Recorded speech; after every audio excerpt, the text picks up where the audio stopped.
This is the Big and Lazy Podcast. I'm Big on B Fines, and we're here to announce our partnership with Flair. Monetizing for musicians, helping you get paid from your music. Our link will be in the bio. Use our link. Our link will be on bigandlazy.com. So please support. This podcast was produced by B. Haywood for Confirmed Podcast Network.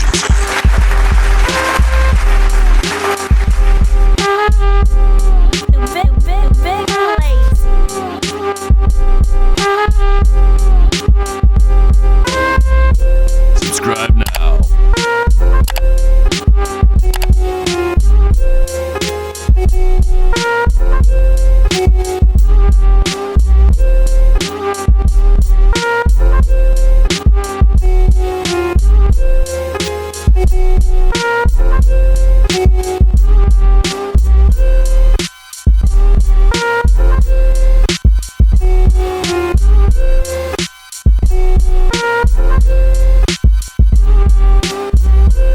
Big and Lazy Podcast. I'm Big, I'm B Fines.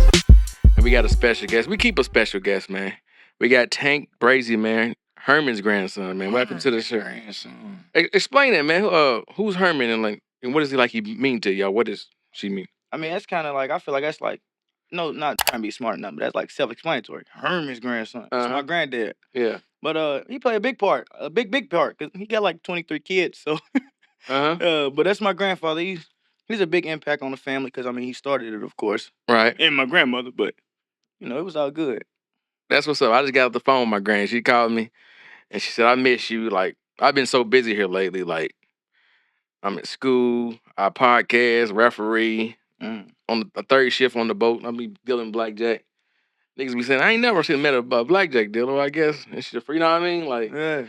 man, what you been up? Huh? I'll be up there at the casino. Really? You a gambler?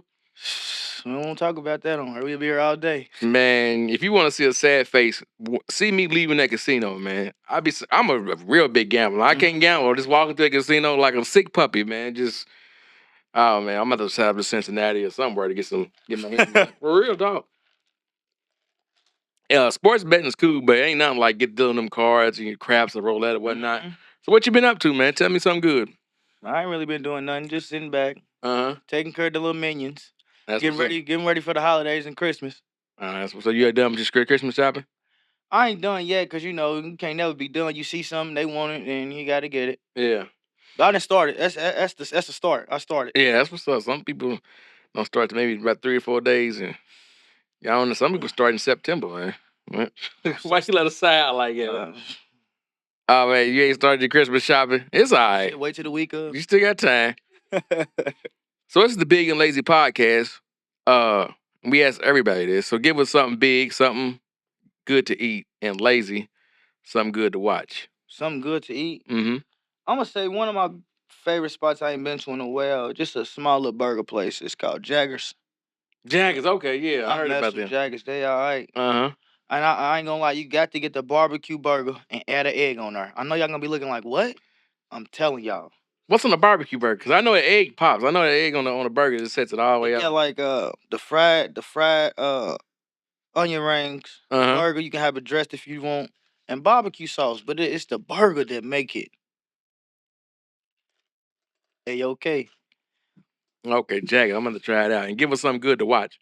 A lazy movie. I'm gonna give y'all one of my favorite movies, old time movie. It's called The Time to Kill. Well, that's a good movie, man. Yeah. Samuel Jackson. Yeah, Samuel Jackson in there. He acted the food for me. Yeah, that's a real good movie, man. To the people. They get you riled up. Be careful, man. I'm gonna put a caution on that, because that'll get you emotionally riled up. They got the aspect of, man getting his daughter got raped, then they got racial tensions at all time high. But it's a good movie. Got Matthew McConaughey, he's a lawyer. Got Sandra Bullock, she's in there. It's a nice movie. Check it out. For sure. So you say you was a hooper back in the day, like? Yeah, I had my first run of it. I played at PRP my senior year. If I'm not mistaken, I think I was the only player on that team to play college basketball. Really? Yeah, and What year was this? Year 2016. Okay. Just at my particular school. But I went to Union College after I graduated. I got a full scholarship at Union College over in Barberville, Kentucky. Yeah. I redshirted my freshman year. We actually won the NAIA Division I championship my first year, and then I went to You got the ring? No, I didn't. Man, What? that's another story. We got it. Come on. All right, so after I got there, I had options of schools I was picking. They told me I was too late to to um to basically enroll into the school after the fact. So when me and the coach got back to like communicating about it, because I wasn't gonna go there, I was gonna go to a different school. I was also interested by West Virginia State University. I was gonna pick them over it, but they weren't offering as much money as Union College. Yeah. So when I made the decision, they said I made the decision too late, and then my FAFSA got confused and messed up, so I wasn't enrolled properly. So Right. I wasn't on the roster until like the second semester. Uh-huh. So it didn't count basically. Ah, damn.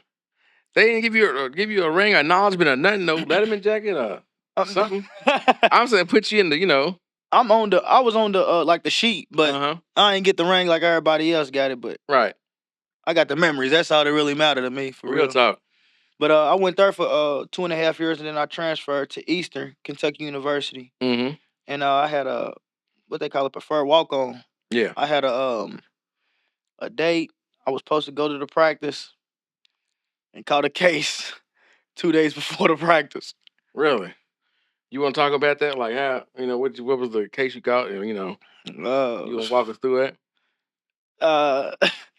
So don't incriminate yourself. Don't you know if you ain't got case dismissed. Beat that up. Okay, there we go. But when I first was charged, they tried to charge me with they said murder, but nobody was dead. Mm-hmm. Then they came back and said it was attempted murder for a shooting that happened.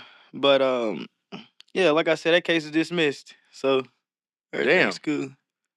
You don't want to go into the details? Yeah, a little details of it. All right, so basically, I was on campus doing my thing, and a guy just knew like I was kind of like fancy. Like back in the day, you ever seen them people that wear the rope chains, got the fast cars, all the girls and stuff.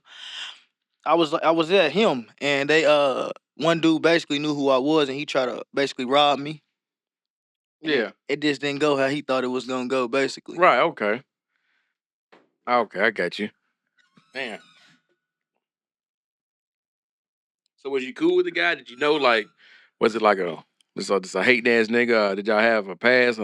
I mean, we was cool to a certain extent. Like, I know he, you know what I'm saying, had great feeling to me, but it was just like, you ever seen like a junkie need a fix? Yeah. They just need something right then and there. They gonna do whatever to get it. Right. I guess he was just down bad and broken. He just needed it right then and there, and he tried to rob me for some money, and he put a gun out on me. I was just quicker than him, basically. Right. Okay. Okay. Well, I'm glad you're still here, man. And appreciate that for sure. Yeah, man. I always anytime you see me, I don't bother nobody. I ain't really got too much going, but I'd rather be judged by 12 than carried by 6. You know what I mean? Hello. So, and it's always people always say what they would do, what they wouldn't do. Not You don't know until you're in that situation, man. For sure. Adrenaline is high. You know, you never know what you're gonna do. You might shit up and shit your pants. You know, you never know what you're gonna do. Like, so I'm glad you're still here, man. And you beat the case. So, like, what was you? So, did you actually go to trial? Like, was it just no charges filed? Like, so what happened was, in that situation, I always used to tell myself, because I was a CCDW holder, like I had my concealed carry. Mm-hmm. So I always used to tell myself, if something like that ever go on, I'm gonna stay there. I'm gonna do the right thing, make sure the police come, and self-defense automatically. Yeah. That wasn't the situation. Like you said, you never know what you're gonna do until you're in that situation. So after the shooting basically happened, I ran. Right. Like I left, hoping, thinking like, dang, I ain't gonna never get caught. I'll be all right. Then something just dawned on me, like I ain't even really that type of person to want to hurt nobody, you know what I mean? Because I was in school for nursing, actually. So, like, I was a person that liked to help people. But after I ran and stuff, you know what I mean? I kind of was, like, it was on my mind, like, thinking, like, dang, did I just kill this? Like, what? You know what I mean? Because I didn't know. Mm. So once I actually seen that he wasn't dead, I was like, cool. You know what I mean? I'll be fine. So I'm thinking, like, I'm gonna just live like on a regular day. He ain't gonna be able to tell on me. If he tell on me, he gonna go to jail himself. Like, that'd be stupid. But I went to class the day I was supposed to have that basketball tryout. Yeah. I ain't make it to campus though. By the time I got on the campus, I was sworn by I say about 12 to 14 police cars. Mhm. They swarmed my car. So they ended up locking me up. I went to jail for 2 years, and I went in 2019. If you think the end of 2019 is when COVID came Right. around and started. So in my mind, I'm like, I ain't do nothing wrong. I know I was really protecting myself. You know what I mean? So I knew I wasn't gonna have to go through what everybody else was going through. So I had a positive mind the whole time, and I'm a Right. God-fearing, you know what I mean, man. So I wasn't thinking. I'm thinking I keep my head on the swivel and stay focused about it. So COVID did happen though, so I had to sit in there basically, and I'm black, you know what I mean? So when they see a black boy shoot a white boy, they looking at me like, oh, you think you ready to come to our town and do that? So Right. my bond was sky high. Yeah. My bond was $100,000 in the beginning. Yeah. So I'm like, I ain't got that. But what ended up happening was they ended up lowering my bond to 10,000. I ended up bonding out. And the lawyer that I had, I didn't really realize, like, and that's something I'm gonna tell y'all though, if you ever go in a situation like that, you really can't trust nobody, because the lawyer that I had was best friends with the prosecutor. Yeah. And I never knew until after, because people would tell me, like, you gotta watch him, or I'm telling you, you gotta watch him. But when you're in a situation like that, you trying to hire the best lawyer you are. Right. So he was like $25,000 for that lawyer. And then once I found out what was going on about it, I had to get smart. So when I bonded myself out, I was on a watch for another year and a half fighting my case. I ended up firing him because the stuff, like all the evidence and stuff that was there, it was none. Like they didn't really have no strong case against me. Right. Excuse me. And when I got, it's the thing that it's called emotional discovery. Once I got my motion back, like to see all my evidence and stuff, see what went on, how he told his story or side or whatever. Cause like I said, he didn't die. So I don't know why they came to me like that saying the stuff that they were saying. So he said in the video, like, I was trying to rob him. And they was like, well, they said you had a gun too. Did you have a gun? Witnesses say that they seen you outside with a firearm. He was like, yeah, I did have a firearm, but I didn't mean to, like, you know what I mean, I didn't have no intention to do nothing. I was just using it as a scare tactic. Right. So the police officer that was interviewing him was like, you can't, you know what I mean, have no firearm to scare nobody, because they'll have a gun too and shoot you. Right. So that right there alone should have told them he had ill intentions. Right. No Real matter talk. what I came there for, whatever else, that's besides the point. He had ill intentions with me regardless, and that was just to rob me and try to take me for some money. So he tried to rob you and do this, and he went to the police and told it and tried to get you. Well, he was shot. So yeah. Okay. Yeah. when he was shot, I seen the videos, like the disc in my motion. Mhm. He ran after it happened. He ran back in his home. So that gave the police, like, you know what I mean, probable cause to enter his home, because they followed a blood trail to him laying in a pool of blood because he was hit. So once that had happened, they started seeing all type of different things and confiscating any piece of evidence that came, and then they basically tried to make it like it was a drug deal gone bad, honestly. So, Right. But he really just had ill intentions to rob me. Right, man. I'm glad you got out of the situation, man. But we're going to take a little break. Not a big break. This is follow my podcast. I want you to go to bigandlazy.com. And all our links is there. We on everything. There it is on the screen. We got a subscription service, not a Patreon. We got a Facebook. We got a Twitter. We got a YouTube. We got a Spotify. We got Apple Podcasts. We on any and everywhere you can find podcasts. We there. We thank you for the support. We thank you for the subscription. Every week, we just had our year in 2024. We had that wrapped up. You know, one episode a week. Our growth is 170 some percent. We appreciate y'all, man. We love y'all. Love our fans, the supporters, everybody. bigandlazy.com. So how'd you hear about the Big and Lazy brand? Like how'd you what are some of your favorite episodes of the Big and Lazy? I ain't gonna lie, I heard just about off social media. Uh-huh. So when I seen it, I just liked, this is weird, but you asked me, so I like when people sign the board. Really? Yeah, I like when I see the people come and signing the board, just because it's like, that's a wall of fame. It's like, yeah, like it feel like it's a trophy or something like that. Ah, man, I don't. Yeah, so it's like something that, like, you know what I mean, it stick. But I also say, like, I like black oriented stuff around the city, because it's not too many people that do stuff for our particular community. You know what I mean? There's something positive. You know what I mean? Right. In a great way. So, and you know, most people is looking for money and stuff like that and all that type of stuff. I didn't really get that vibe from you when I had first talked to you. So No, man. Like, and that's why I say, man, we doing this for the love of the city, man. And that was my goal to when we first started to just give a positive platform, to give shine positive. Like it's so much negative and stuff that get shined on. We trying to shine on positive. You got a positive message. We got a lot of rappers and entrepreneurs, but anybody that got a positive message, we would like y'all to be part of the Big and Lazy podcast, man. So yeah, we missing about 15 signatures on our because we had it like the first two, maybe about 1 to 5 episodes, we didn't have it board at all. Then I say we got it in maybe like episode 5 or 6. Then for about I don't know, about 10 episodes, did nobody sign it. So we missed it. Sir, I'm saying, so we like one day, like, this big ass sign right here. We got, this, drive engagement, and we said, fuck it, you want to sign it? And just, the balls kept rolling. The first person to sign it was my homie. I've been knowing him for like 22 years, Pleasy Picasso. But we got some heavy hitters up there. So you say you throw parties now. How's that? You want to explain that? Like, Yeah, so how'd you get into that? I was in it before, but I haven't really been doing it as long as everybody think. So what happened was I got cheated out of an event because, like I said, I played basketball. I already had like a little popular name just because I was just like the little lit nigga around the city. So I used to go to everybody's parties doing stuff. But basically, one time a person reached out to me for me to host a party, and they told me they was gonna pay me. They told me they was gonna give me $500 to just do my thing, run around, get on the mic, and do all of that type of stuff. So I'm like, all right, cool. Promote the party and stuff, posting on my page. So when I was doing it, everything was green until it was time to pay me. The party, I ain't gonna lie, probably averaged over at least 500 people.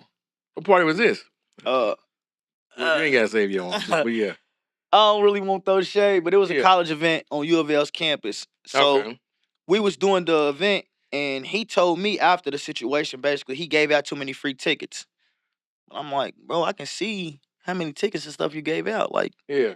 And then what does that got to do with you, man? Yeah, like we had an agreement. I don't have nothing to do with me. So once that had happened, basically, I'm like, all right, you cheated me out of my money. You only gave me $100, but I'm 18, so this is 8 years ago. So $100, all right, cool, I'll take it. So he was just like, I'm gonna make it up to you on your birthday. This is the summertime. My birthday's in January. It's actually coming up, Capricorn season. But so I'm putting an event together on my own to do for my birthday. So I reached out to him like, bro, you still got me, you know what I'm saying? He's like, yeah, I still got you. So when it came around time to do that, like got you on the money, like type shit, like nah, that ain't never the problem. But he was supposed to like help me put everything together and promote it how I promoted his events. Okay. So when it came time to do it, I said I'm about to get the flyer and stuff made. You want me to put your brand and stuff on there with mine? Basically, he was like, yeah, but when it came time, I dropped it, and he seen his brand was on there, and he was mad. Why was he mad? Call him and ask him. I really can't tell you, you know what I'm saying? So we had a little dispute about that. I ended up taking his name off and redoing the event, and I ended up having to do everything by myself, which was crazy. It was my first party when I turned 21.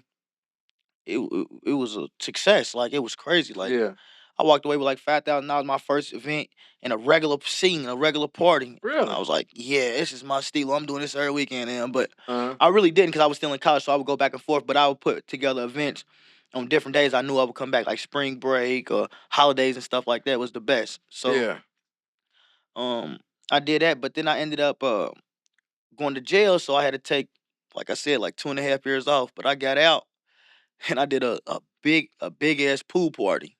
What party was this? At U of L's campus at the clubhouse.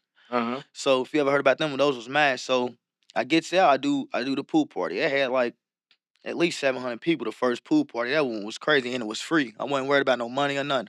I got security. I paid for the security, the DJs and everything. All that stuff was, you know what I'm saying, for free. So shout out to DJ Lil Jerry. So that's my cousin. So he had seen me do that event and he reached out like, cuz we about to open up a new club. It was called Ainsworth, the old Sully's out there by St. Matthews. Yeah.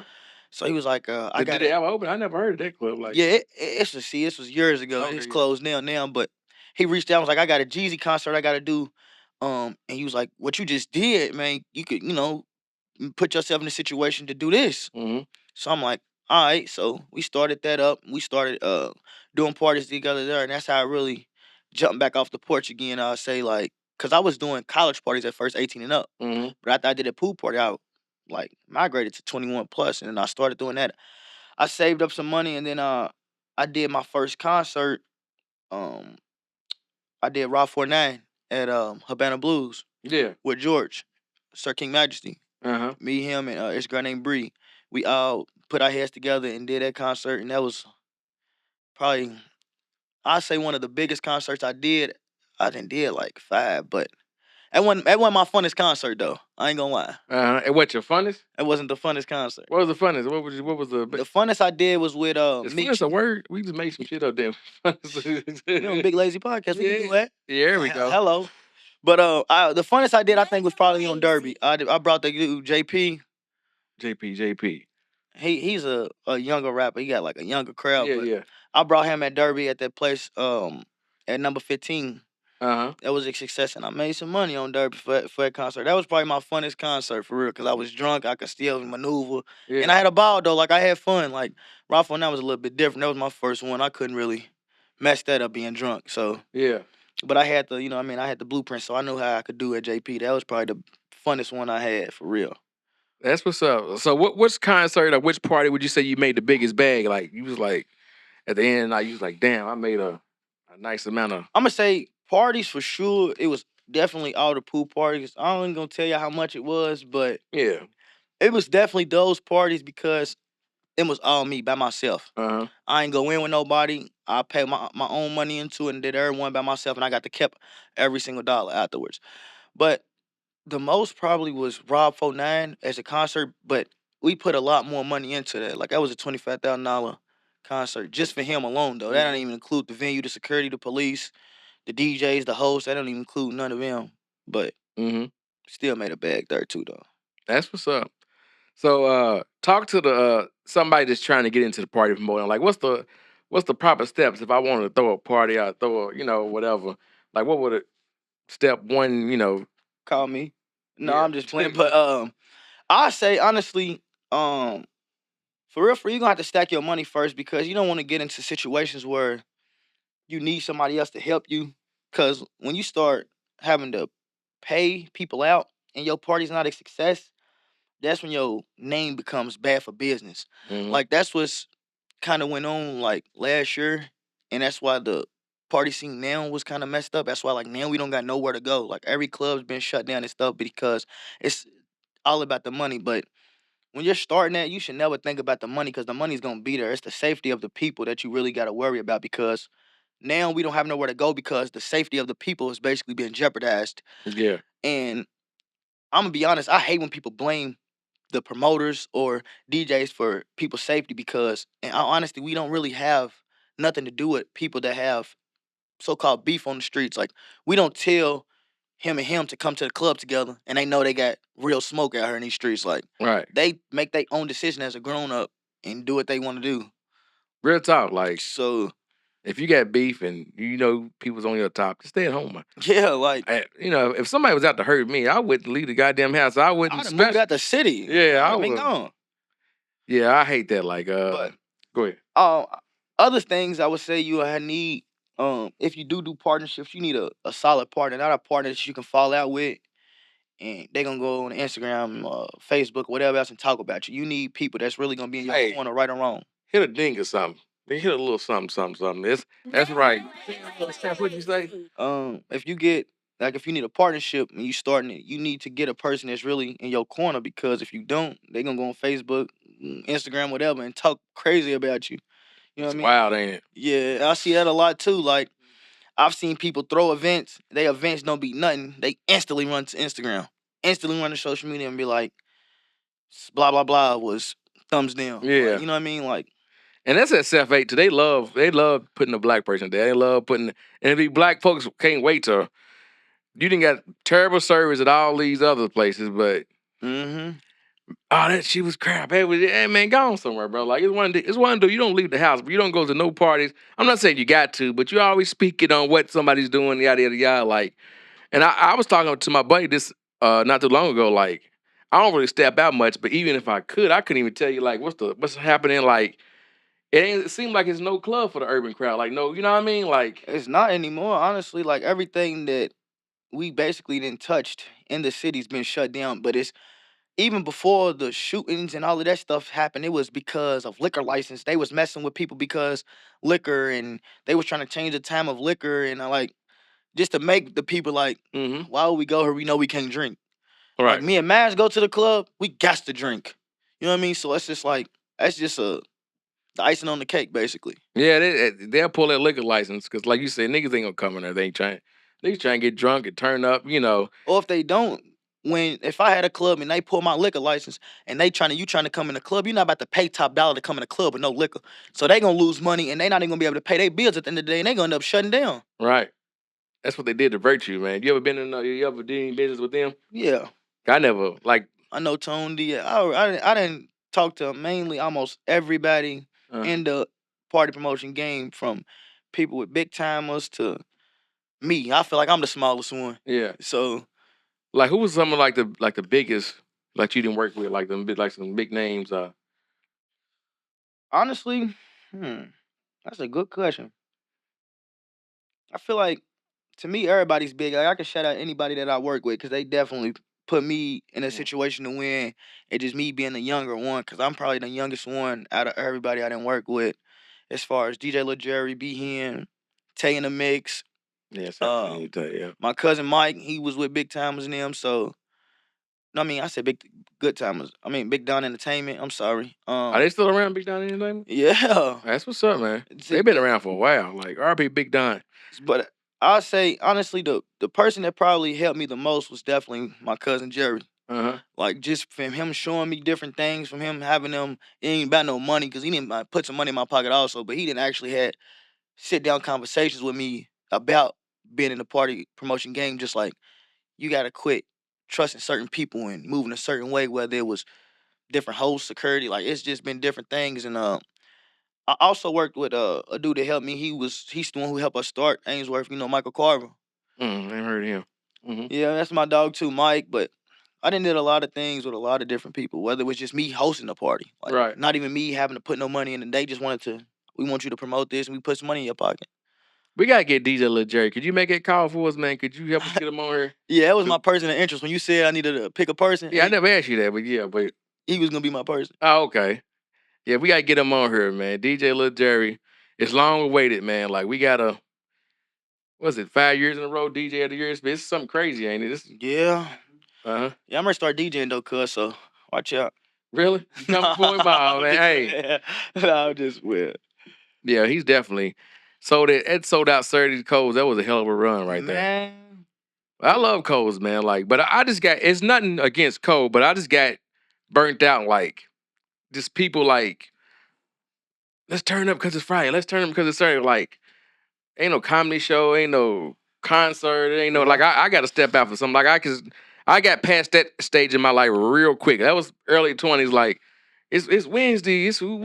I'm like, I'm cool, bro. But Coles, I had you'll never have somebody like in the club in the hood. You can smoke, you could do whatever in Coles. Like, that was a Coles for the club for the people, man. You got any good memories in Coles? So I ain't gonna lie, I wasn't the type to go to Coles, but I ended up going to Coles a few times before it actually started closing down. Cause Jerry would say, "Cuz, come on, you gotta come with me. Woo, come for me."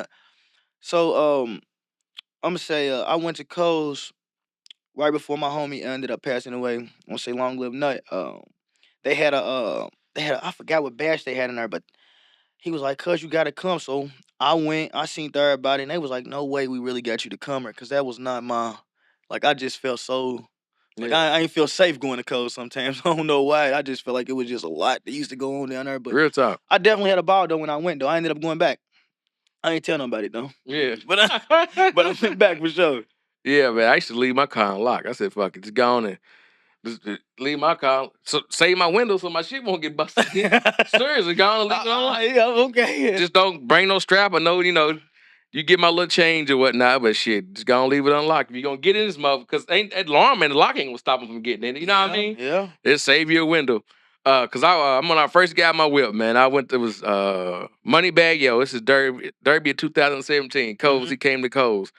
And shit, I just got my whip too. Like, I ain't had it a couple weeks. And they busted my window. Not only did they bust my window, but they fucked up something in my door that sets on the window. So I just couldn't call Safe Light. So I took it back to the dealership.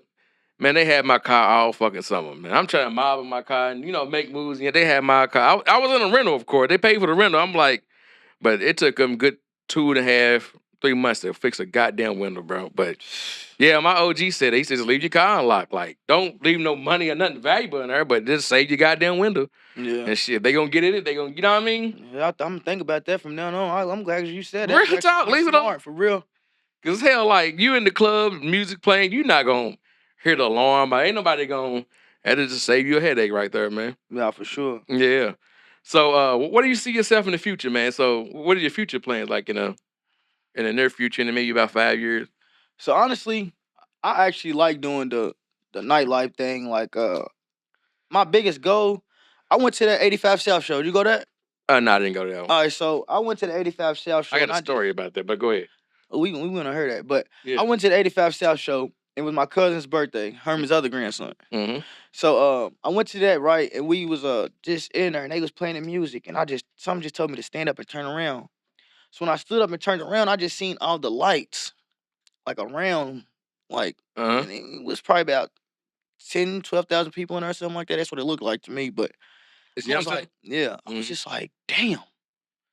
I want to throw a concert so big it looks like this. Like I want to be in that setting. So I want to really grow with my company, Most Valuable Promoters LLC. So I want to just make it as big as possible with that scene, but I don't want to just do it in Louisville. Like I want to be a global, like traveling party promoter. Like I want everybody to know me in the world. There you go. In the world, he said, not America. He said the world. I be looking at them clubs. I followed, the Passport Bros on IG. Them fucking Thailand clubs be looking lit, but it be yeah, they be looking lit. But it's funny you say that you got inspired at the 85 South show. That's the main reason why I started this podcast. I went to the one last year. This is 23. And I'm like, these niggas is up here just telling jokes, like, no slighted to them. I'm like, but I always been funny. Like, I've been doing this shit, just me on the couch or whatever we are, just riding and joking. I'm like, we could do that. And this was May of 23. So we started this. And I just left it. I'm like, because I had a podcast before, and I was on the fence about starting it.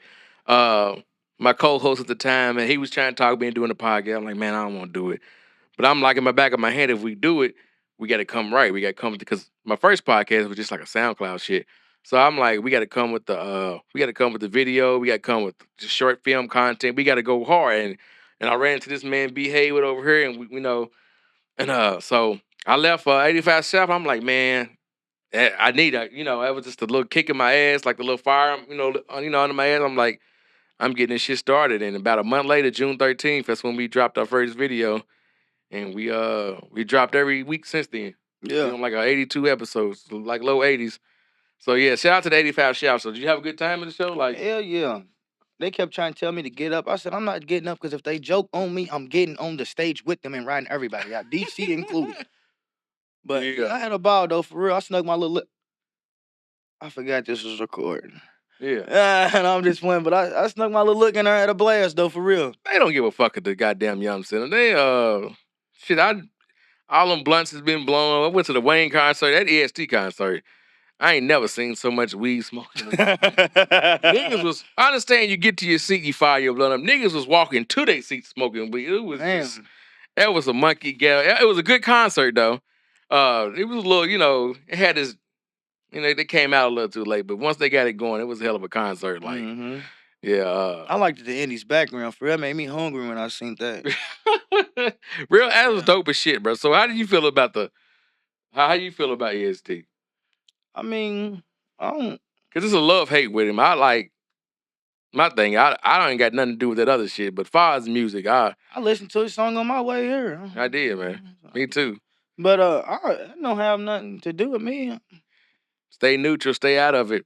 Party promoter. Yeah. So yeah, that Indies background, you bring in I don't think a concert ever came like the Louisville like it. You had Future, you had Doug, you had Lil Baby, you had Icewear, you had I wanted the Wallow and Gilly to come on stage for it. That was dope. The $1 million worth of game. Yeah. They was with him though. I seen when they was doing like just they vlogs and stuff for the day. Gilly kept telling him, he was like, nigga, take me to the island. You want to I don't want to go back over. I want to go to the island. Yeah. But I don't know if they ever went, but I seen they little vlogs and stuff for real. But No, I don't think they ever made it because they were supposed to go to Indies and they never got around to taking them. So let's change subject a little bit. If you could see anybody, I'm gonna ask you this on the podcast, man, who would it be? on yours particular, But you gotta be able to make that call or make that text. it would be Jerry. Man, shout out to little Jerry to bring it home again, man. We're gonna hold you to it, man. I'm gonna write you for every day for straight until you hop in the DM. So if you could bring back any club for one day or one night, what would it be? Oh man, damn. All right, so look, I'm gonna be honest. Damn, I forgot about Southern. Oh no, it'd be between Ainsworth, Southern, and Lux, honestly. But I Where would. was Lux at? It was Lux was at by the waterfront. Okay, yep. When that Vibes the first? Yep. Okay, yep. But when I did my stuff there, it was Lux.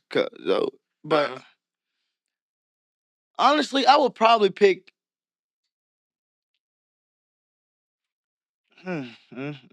These all out of my time. I'd probably pick Ainsworth though. Ainsworth? Yeah. Which one was that? You said Sully's. I went to. It was Sully's, the old Sully's. Yeah. But I'd probably pick that one only because the space wasn't nothing that happened out there. Yeah. Like it wasn't. It just from my belief when I did stuff, it was no shootings out there. None. It might have been a little scrape or fight or two, but it wasn't really nothing. And it was a big space. Mm-hmm. That's the only reason why I really wouldn't pick Southern because I love that club, but it was just the space was like we'd be touching if we was in there right now, and it's just me and you. That's how small it was. No shade though, Trey, for real. It's a Sully's? No, it's for Southern. Oh, Southern on 4th Street. Okay. That's still open, ain't it? Nah, that's the Pizza Papa Murphy's. It is? Yeah. I'm thinking of the Groove. Okay. Right there, by it's on the same street as the Groove. Yeah, okay. I'm thinking of the Groove because I go to school down there, and sometimes we go there for lunch. Okay, yeah. But if I'm gonna go old school. You ever been to Jim Porter's? Jim Porter's. Oh man, it's what about Phoenix Hill? I heard about it, but I ain't never been there. They owned this. I ain't never been to Phoenix Hill, but it was owned by the same people. Phoenix Hill is right there. You know Baxter. And you go to the end of Broadway, and you can go right down to Bardstown Road, or you can make a left. That's where Phoenix Hill was. Mm-hmm. And Jim Porter's was over by Grinstead. That place was huge. You know how big Coles was outside? Mm-hmm. Times that by like 5. But it was like inside. It was they call it a ghetto mansion. It was just imagine Coles on the inside. Like that place was huge. That was my favorite club of all time. It used to be sold out every week.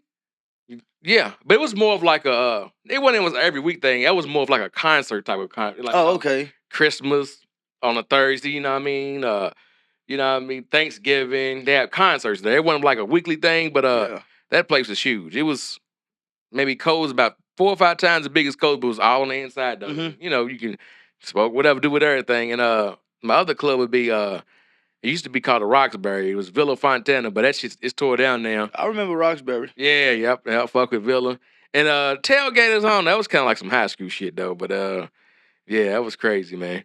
Was you ever big on after hours? I think after 2, 3 o'clock. If you ain't caught, you know what I mean? Like, so look, I had my share of after hours, but some used to tell me, not even me, honestly, my brother. Mm-hmm. If he would be like, Brody, we not going to after hours tonight. I promise you, my right hand of God, something happened every single time he told me we not going. Man, he's the guardian angel, man. Real talk, man. Like, so I wasn't really too big on after hours, honestly. Me either. My buddy instilled in me, he said, what's outside at 4 or 5 in the morning? If like niggas is on drugs, people up to do good, like shit ain't nothing. You know, you go to the club, it's 2 in the morning, it's time to go home, get your White Castles, you caught your cut or whatnot, but you just on some other shit if you out 4 or 5 of them. You know what I mean? To go home, my boy, like I ain't never really been big on the after hours. But let's go back to like you said. So you saying a lot of party promoters like cut corners, compromises the safety of the people to like save a buck or something. Is that what you? Yeah, they definitely do. That's wild. Like when I mean that, like I ain't gonna never say no names on her because I never throw shade. But just I've had different people reach out to me and like I asked them like, you know what I mean, who's their security? And it's been close friends that they paying $50 for all night. And like I never understood why people would do that because there's some people out here that like to go for party, but they really in the streets heavy. So do they not deserve to be safe because they doing what they doing? Right. You know what I mean? So that's not my stilo. When I do an event, I'm getting security and police. Okay. I don't care what they say about me or whatever, but I know at the end of the day, we all gonna make it home straight. Because think about it. If you go to the club, you in the streets, you know you got that thing on you ain't supposed to have that thing on you. You got this amount of money that you can go to the feds for, or this amount of dope. You know what I'm saying? Logically thinking, the police is in the front. Soon as the party's over, I make them cut their lights on so they can see the lights. So as a nigga that's doing stuff like that, they're gonna be like, oh hell no, let me get the hell out of here. You know what I mean? Right. They just not gonna have a different mindset versus no police and no security and stuff being there. They might see they best op. And you know, the rest is history. And then that's on your name as you being the promoter, like, nah, girl, we can't go to his party. His party's always just getting shot up and shit. You know what I'm saying? I don't like it. Right.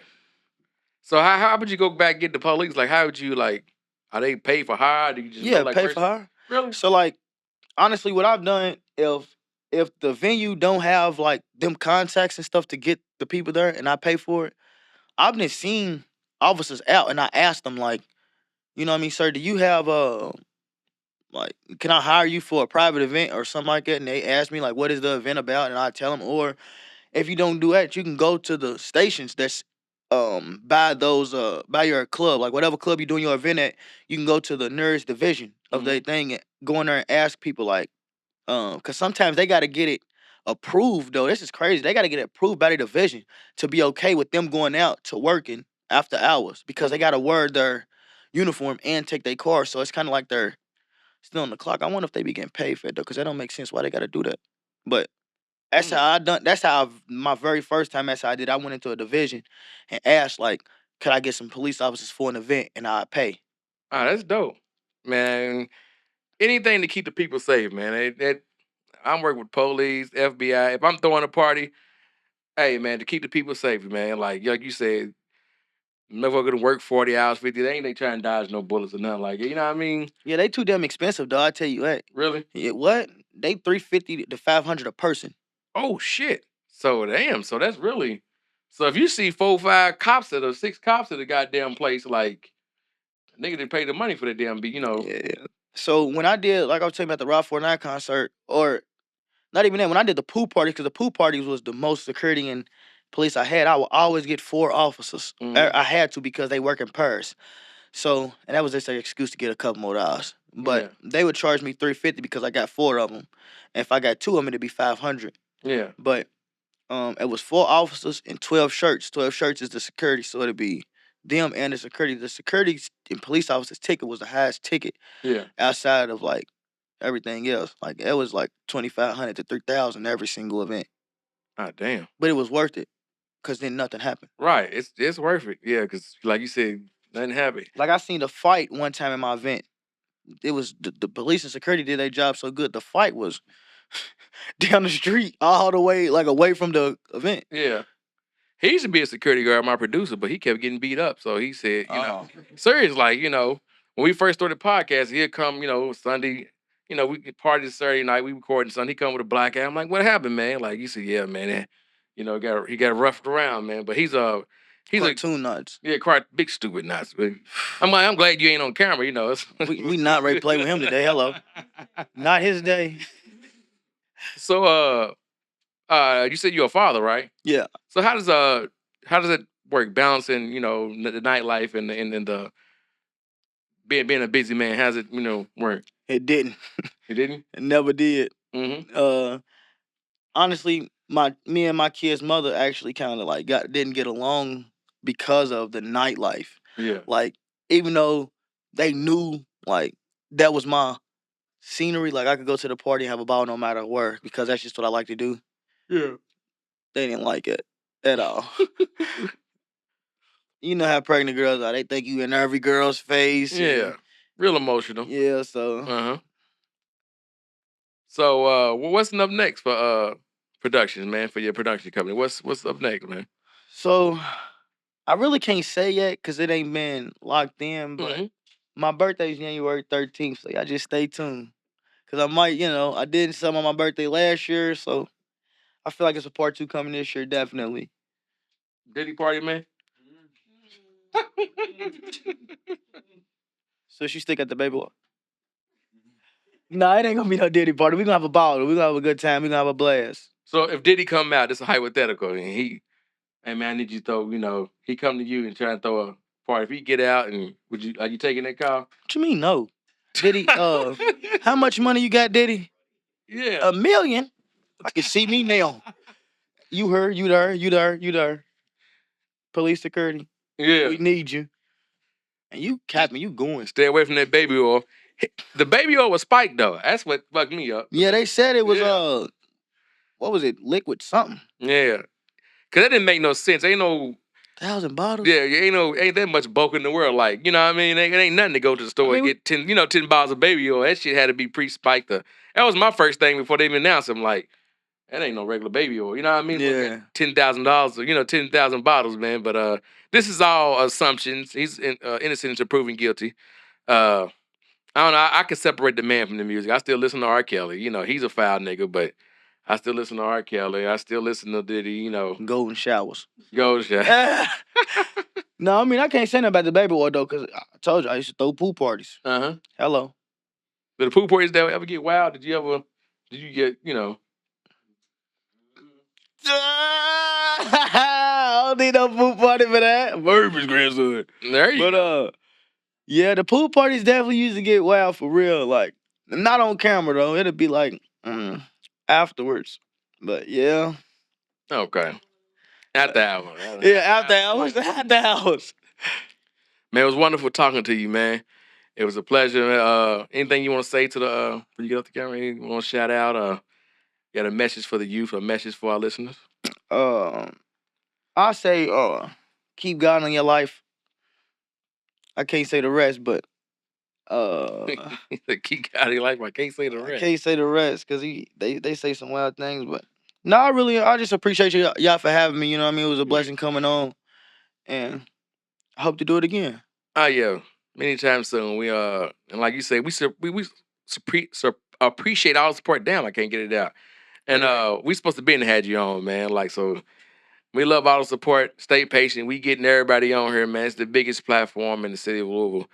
The biggest positive platform in the city of Louisville. You know what I mean? We ain't no goofy shit going on over here, man. So get at us, man. If you're a rapper, entertainer, anything with a positive message, you want to come sit on the couch and talk to me, bigandlazy.com, bigandlazypod on Instagram, bigandlazypod, Gmail, and we're going to end it just like that.